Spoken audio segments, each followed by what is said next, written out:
मैंने history honours किया है दिल्ली यूनिवर्सिटी से, और तब मैं पढ़ता नहीं था बिल्कुल भी। मैंने हिस्ट्री भी नहीं पढ़ी उस समय, और मुझे भी बहुत बोरिंग लगता था। मैं क्लास में नहीं जाता था क्योंकि मैं उस समय छात्र नेता था अपने कॉलेज का। इलेक्शंस लड़ता था कॉलेज में, मुझे उसी में मजा आता था बहुत ज्यादा। डिबेटिंग, कंपटीशन, स्पोर्ट्स, पॉलिटिक्स, वही सब करता था, क्लास में कम जाता था। तो मैं 2-3 बार क्लास में गया ग्रेजुएशन में। मैंने हर टीचर को एक एक मौका दिया कि मैं क्लास में जाके बैठा 40 मिनट, रोक सको तो रोको। वो रोक ही नहीं पाए, फिर मैं गया ही नहीं कभी। तो मेरी कसौटी ये थी कि भाई तुम इतना अच्छा पढ़ाओ कि मेरा फिर आने का मन करे। दुर्भाग्य से जिन टीचर्स की मैंने क्लास की, 2-3 की, सबकी तो मैंने की भी नहीं, वो लिखा हुआ लेके आते थे, क्लास में आके बोल देते थे। हमने कहा जब यही करना है तो लिखा हुआ दे दो हमें, हम भी वही पढ़ लेंगे। और नहीं तो कुंजी बाहर मिली जाती है, की बुक बाहर मिली जाती है, उसमें से पढ़ लेंगे। और कुछ तो की बुक से ही पढ़ाते थे क्लास में भी। अब मेरा मानना है, तब तक मेरा मानना था कि हिस्ट्री बहुत बोरिंग सब्जेक्ट है। अब मेरा मानना है कि हिस्ट्री से इंटरेस्टिंग कुछ नहीं है। मैं आपको एक एग्जांपल देके समझाता हूं। हिटलर सेकेंड वर्ल्ड वॉर में उसने 60 लाख लोगों को मारा। आपको पता है हिस्ट्री का, वो हिस्ट्री हम सबने पढ़ी है। मैं हिस्ट्री को इतना एंजॉय करता हूं आजकल कि मैं अभी पिछले महीने यूरोप गया हुआ था, तो मैं स्पेशली बड़ी मुश्किल से कोशिश करके 10 लोगों से बात करके पोलैंड गया। और पोलैंड के पास एक जगह है, पोलैंड में एक जगह है क्राको, यूक्रेन बॉर्डर के पास ही है। और क्राको से लगभग 30-40 किलोमीटर की दूर एक जगह है ऑशविट्स। ऑशविट्स उन इलाकों में से एक है जहां हिटलर के कॉन्सेंट्रेशन कैंप्स थे। बाकी कैंप तो खत्म हो गए, पर वहां की सरकार ने कुछ लोगों के एफर्ट से उसको बचा के रखा है एज इट इज जैसा वो था। मैं 3-4 साल से कोशिश कर रहा था कि वो देख के आऊंगा, तो मैं देखने गया। उस एक कैंप में करीब 9 लाख लोगों को मारा गया था 1942, 43, 44 के दौर में। अब मैं जब वहां गया तो आप उस सिचुएशन को देखते हैं, कई फिल्मों में आपने देखा है कि एक बड़ा सा दरवाजा है, वहां से ट्रेन अंदर जा रही है। वो ट्रेन वहां खड़ी है अभी भी। जिस ट्रेन में हजारों लोगों को लाया गया मारने के लिए, वो ट्रेन वहां खड़ी है, उसी पटरी पे खड़ी है। वहां से लोग उतरते थे। फिर एक पॉइंट था जहां डॉक्टर्स चुनते थे कि किसको जिंदा रखना है, किसको मार देना है। जिंदा सिर्फ उसको रखते थे जो काम कर सकता है, जो मजबूत है, काम कर सकता है। जो छोटा बच्चा है उसको मार देते थे, बूढ़े को मार देते थे।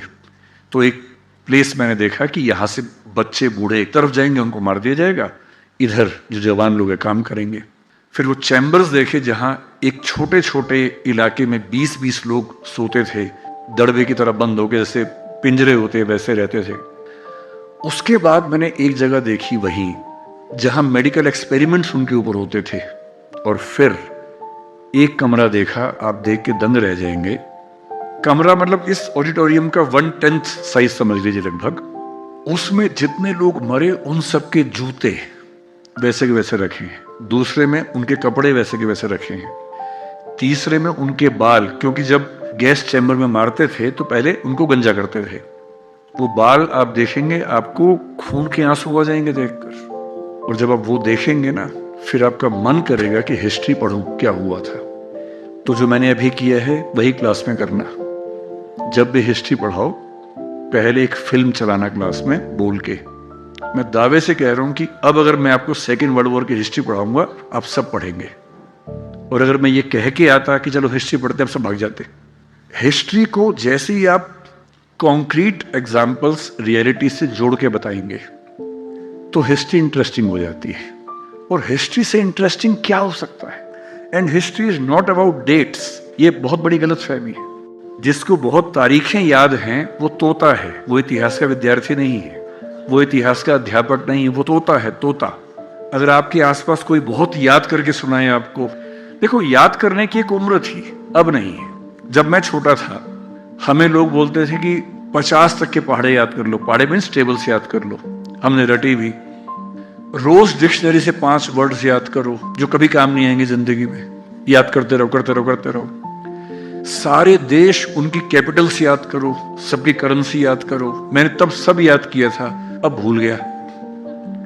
अब मैं जिस भी देश में जाता हूं, मैं गूगल पे सर्च कर लेता हूं, उसका नक्शा भी, उसकी कैपिटल भी, उसकी करेंसी क्या है, सब कर लेता हूं। क्या जरूरत है? तो जब तक हमारे पास टेक्नोलॉजी नहीं थी, हमें याद करना पड़ता था। आज के ज़माने में जो बहुत याद कर रहा है वो आउटडेटेड है। अब याद नहीं करना है, आपसे ज़्यादा याद गूगल को है और गूगल आपके पास हमेशा है। क्यों याद करना है? उतना ही याद करना है जितना ज़रूरी है। अपनी मेमोरी को बेकार चीज़ों में खर्च नहीं करना है। अगर आपकी मेमोरी के 50 मेगाबाइट्स बेकार चीज़ों में खर्च हो गए, कुछ अच्छी चीज़ में खर्च करो उसको भाई। तो अच्छा इतिहास ये नहीं बताता कि किस डेट को क्या हुआ था, वो बताता है कि क्यों हुआ था, कैसे हुआ था। सिक्किम के इतिहास को लेकर जो मैंने पढ़ा है, आपने तो उसको जिया होगा। 1975 में जो घटनाएं घटी, डेट याद नहीं करनी है, क्या परिस्थिति थी, क्यों हुआ, किस चीज की कितनी भूमिका थी। और सबसे महत्वपूर्ण बात, इतिहास हमें क्या सिखाता है? कितनी भी बड़ी क्रांति हो जाए, कोई समाज पूरी तरह से नहीं बदलता है। यूएसएसआर 1917 में बना, आपने पढ़ाई होगा, बोल्शेविक रिवॉल्यूशन हुआ, यूएसएसआर बना। और उस समय लेनिन उनका नेता था। उसने कहा कि अब धर्म खत्म हो गया, रिलीजन खत्म हो गया।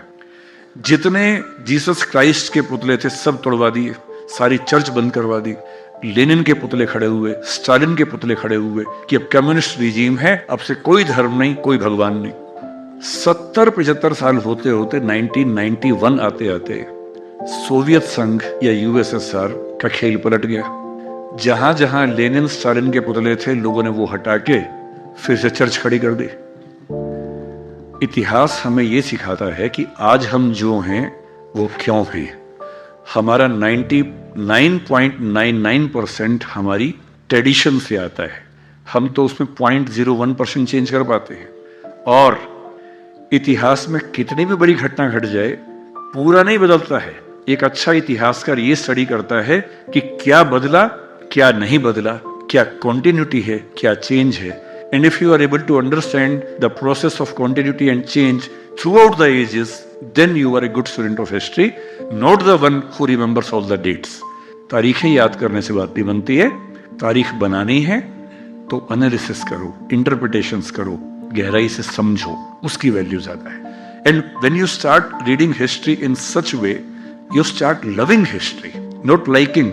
You start loving history. आपको हिस्ट्री से मोहब्बत हो जाएगी, इतना इंटरेस्टिंग विषय है। I hope I have been able to answer your question.